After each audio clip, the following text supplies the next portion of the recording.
आपने सही कहा कि जो फेड का इंटरेस्ट रेट हाइक है वो ऑलरेडी मार्केट्स ने 75 बेसिस पॉइंट्स तो पचा लिया है।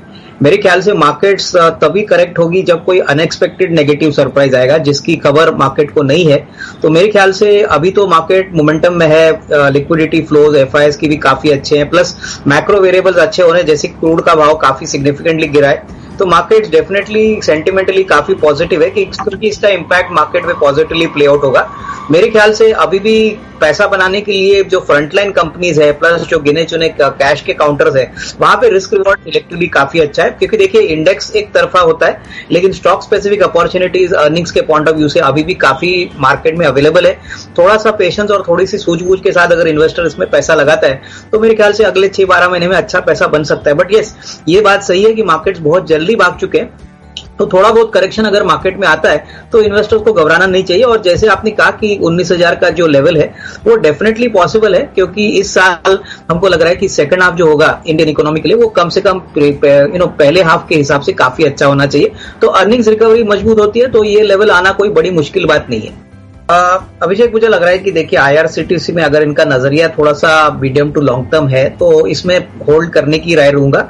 मुझे लग रहा है कि इन्होंने थोड़ी ऊपरी लेवल पे स्टॉक जरूर खरीदा है लेकिन कंपनी काफी अच्छी उन्होंने बाय की है। मेरे ख्याल से अगर 1.5-2 साल का टाइम फ्रेम ये रखते हैं तो ही बड़ा पैसा बनेगा। इनफैक्ट काफी निवेशक इस स्टॉक में ये बात ध्यान में रखते होंगे कि जब ये स्टॉक लिस्ट हुआ था उसके बाद भरपूर तेजी इस स्टॉक में बहुत छोटे समय में हुई। काफी लोगों ने उस समय स्टॉक में काफी ट्रेडिंग मोमेंटम बेस्ड बाइंग की, लेकिन अभी स्टॉक कंसोलिडेट हो रहा है और मुझे लग रहा है कि कोविड खत्म हो चुका है और अभी नंबर्स आने वाले 1-2 सालों के लिए बहुत बेहतरीन आएंगे। थोड़ा सा पेशेंस रखिए, अगर 1.5-2 साल का टाइम फ्रेम ये रखते हैं तो अच्छी खासी रिस्क रिवॉर्ड इस लेवल से भी बन सकती है। देखिए, मुझे लग रहा है कि बीपीसीएल में सबसे बड़ा नेगेटिव सरप्राइज ये हो गया है कि जो डाइवेस्टमेंट होना वाला था वो नहीं हुआ और वो मार्केट ने काफी नेगेटिवली स्टॉक के लिए रखा है। प्लस पिछले क्वार्टर की बात करें तो कंपनी ने एक बहुत बड़ा नुकसान लॉस रिकॉर्ड किया है। इनके जीआरएम बहुत ही रिकॉर्ड लो लेवल पे पहुंचे हैं।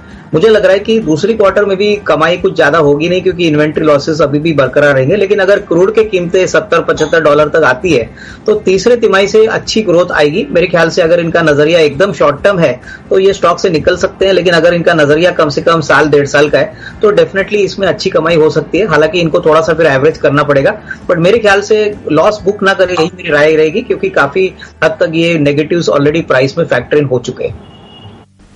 देखिए अभिषेक, पहली बात तो ये एक फिनटेक कंपनी है और मेरे ख्याल से जब फिनटेक कंपनीज का बूम हुआ था तभी इस कंपनी ने आईपीओ किया। मेरे ख्याल से वैल्यूएशन अभी भी काफी महंगे है। अगर हम रिस्क रिवॉर्ड की बात करें तो जो इन्वेस्टर ने इतने हाई लेवल पे लिया है इसको कॉस्ट रिकवर करने के लिए भी मुझे लग रहा है कि 1.5-2 साल का टाइम फ्रेम लगेगा, क्योंकि अभी भी कंपनी का जो रेवेन्यू है, प्रॉफिट है, वो काफी कम है। हालांकि अपॉर्चुनिटी बड़ी है, ऑनलाइन ऑटो जो सेल्स होते हैं रीसेल मार्केट में वो काफी बड़ी अपॉर्चुनिटी है, लेकिन इसको नंबर्स में कन्वर्ट करने के लिए काफी समय लगेगा। तो मेरे ख्याल से इस स्टॉक में अगर ये 1.5-2 साल का टाइम फ्रेम रख सकती है तो ही इसमें निवेशित रहिए, क्योंकि अगले साल 1.5 साल के बाद ही ग्रोथ मोमेंटम आएगा। तब तक मेरे ख्याल से ये स्टॉक में कोई बड़ी तेजी आएगी ऐसा लग नहीं रहा है। इनफैक्ट देखिए अभिषेक, टाटा मोटर्स ने अभी एक रिसेंटली अनाउंसमेंट किया था कि वो कंट्री में सबसे सस्ती इलेक्ट्रिक व्हीकल गाड़ी लॉन्च करने वाले। तो वो इलेक्ट्रिक व्हीकल का जो आपने इनिशिएटिव कहा वो कंपनी और भी एग्रेसिवली उसको फोकस कर रही है। और इलेक्ट्रिक व्हीकल की गाड़ियों का नंबर की अगर हम देखें तो हाल ही में जो नंबर्स आ गए थे वहां पे देखा गया था कि बहुत ही बेहतरीन ग्रोथ इलेक्ट्रिक व्हीकल की गाड़ियों में आया है। कस्टमर्स इन गाड़ियों को पसंद कर रहे हैं। सबसे बड़ी बात, कमर्शियल व्हीकल का जो बिजनेस है वो अच्छी तरह से चल रहा है। 25-30% का ग्रोथ कंपनी देख रही है। मुझे लग रहा है कि सबसे बड़ी दिक्कत कंपनी को अपने कर्जे से है। और दूसरी बात जो नियर टर्म में इनको सताएगी वो बेसिकली यूरोप से प्रॉब्लम है। इनका काफी बड़ा एक्सपोर्ट यूरोप को होता है और यूरोप में अगर कोई प्रॉब्लम होता है तो इनके लिए शॉर्ट टर्म में थोड़ी सी दिक्कतें हो सकती है। बट अगर कोई 1.5-2 साल का टाइम फ्रेम रखता है तो मेरे ख्याल से बढ़ने के लिए बहुत पोटेंशियल काफी सिग्निफिकेंट है। थोड़ा सा पेशेंस रखिए और 1.5-2 साल का टाइम फ्रेम अगर ये इन्वेस्टर होल्ड करते हैं तो बहुत सिग्निफिकेंट रिस्क रिवॉर्ड उनको मिल सकता है।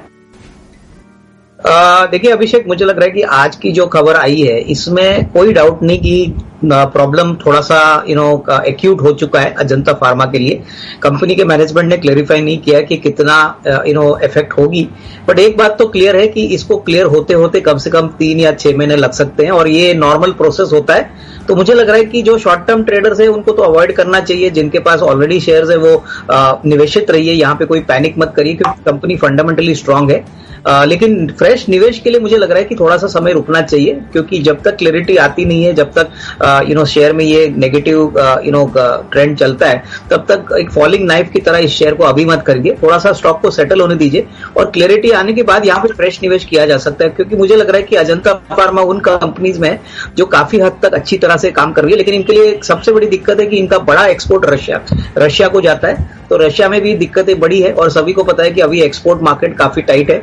तो फिलहाल फ्रेश इन्वेस्टमेंट ना करें, बट जिनके पास है वो होल्ड करें।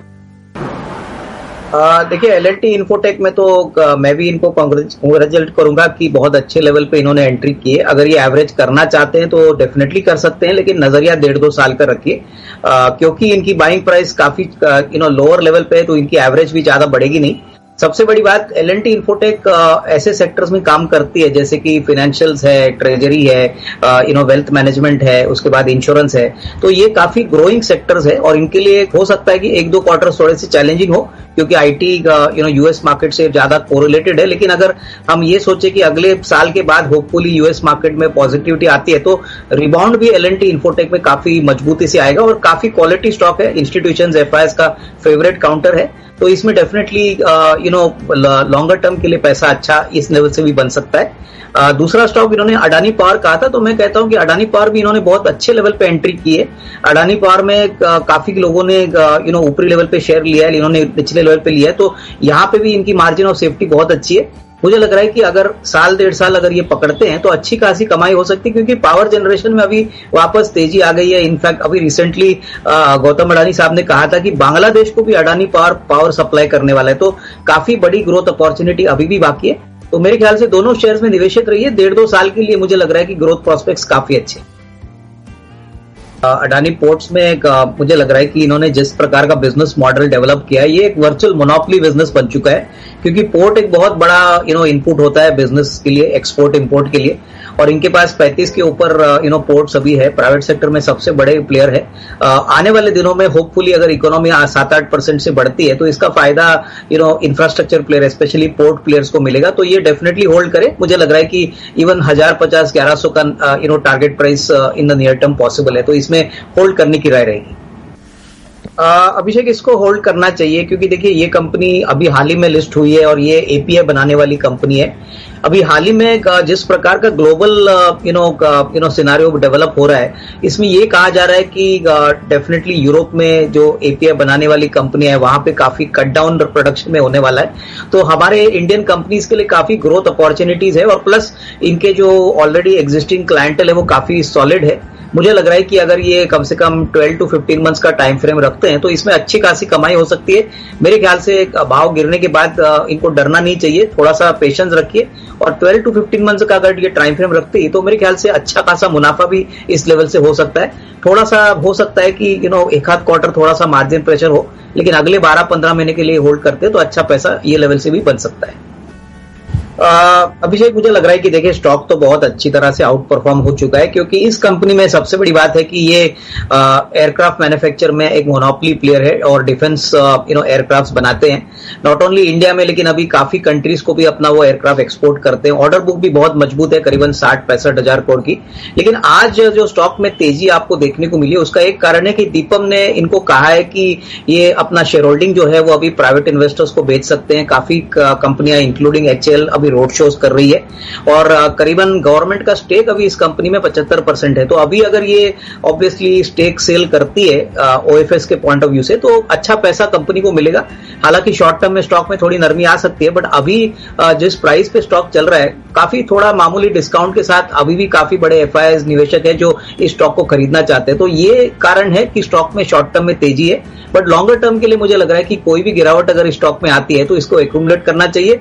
अगले 1.5-2-3 सालों के लिए डिफेंस एक बहुत बड़ा थीम रहेगा और इसमें HL का डेफिनेटली अच्छा रिस्क रिवॉर्ड बन सकता है।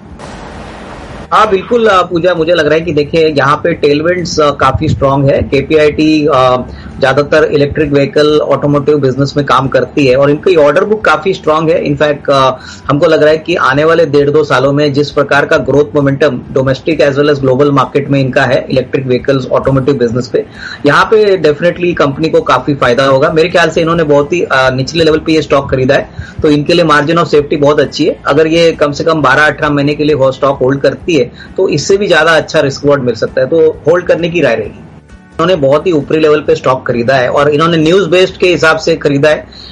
जैसे जैसे न्यूज में थोड़ी मार्केट को खबर आई, थोड़ा सा मार्केट ने इसको पचा लिया, उसके बाद स्टॉक में नॉर्मल प्रॉफिट बुकिंग आई है।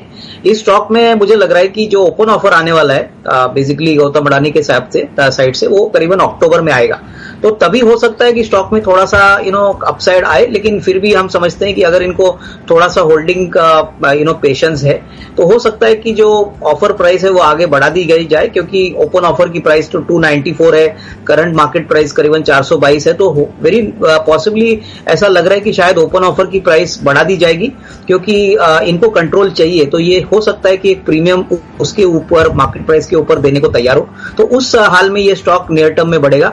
शॉर्ट टर्म में मुझे लग रहा है कि जो भी अपसाइड होनी थी वो हो गई है, और अभी ये जो ओपन ऑफर का जो ट्रांजैक्शन है अक्टूबर के बाद, इसके बाद ही स्टॉक में एक अच्छा रुझान आपको देखने को मिलेगा, तो तब तक होल्ड कर लीजिए। लेकिन मुझे नहीं लगता है कि 294 में ओपन ऑफर होगा, तो डेफिनेटली एक मार्केट प्रीमियम एग्जिस्टिंग प्राइस पे देना पड़ेगा, और तभी शायद स्टॉक में थोड़ी और लंबी तेजी हम देख सकेंगे।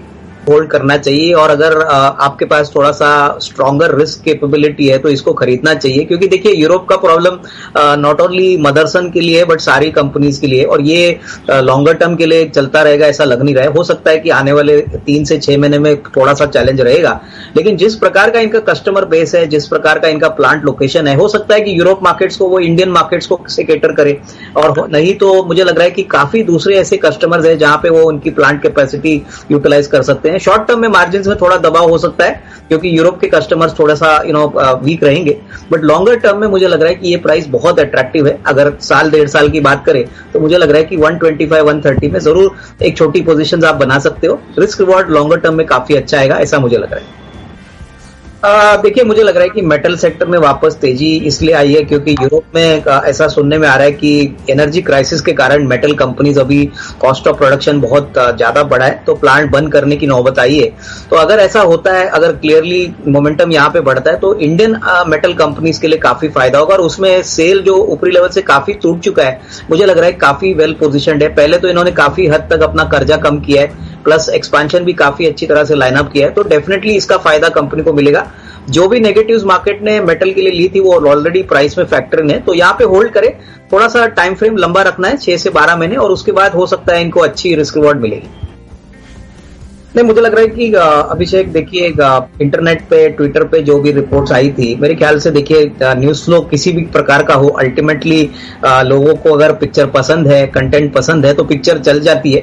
और मेरे ख्याल से इसका अनुमान पहले 1-2 दिन में लगाना डिफिकल्ट होता है, लेकिन मैं ये समझता हूँ कि पीवीआर में और आइनॉक्स में एक इन्वेस्टमेंट प्रोपोजिशन जरूर बन सकता है। पीवीआर आइनॉक्स का तो मर्जर होने वाला है, तो मर्ज एंटिटी के लिए मुझे लग रहा है कि अगले 1.5-2 साल बहुत अच्छा रहेगा, क्योंकि वापस ये एक ऐसी मोनोपोली कंपनी बनेगी जहां पे स्क्रीन्स पे इनका काफी बड़ा कंट्रोल रहेगा, और इंडिया में पिक्चरें बनेगी अच्छी, एंटरटेनमेंट अगर है तो अच्छा पैसा बनेगा। तो पीवीआर डेफिनेटली इस पूरे प्रोसेस में वेल्थ क्रिएशन शेयर होल्डर्स के लिए करेगा। तो लंबी अवधि के लिए जिनको 1.5-2 साल का टाइम फ्रेम रखना है, पीवीआर कोई भी गिरावट में अगर मिलता है तो खरीदना चाहिए। शॉर्ट टर्म नहीं बट लॉन्गर टर्म में जरूर पैसा बनेगा।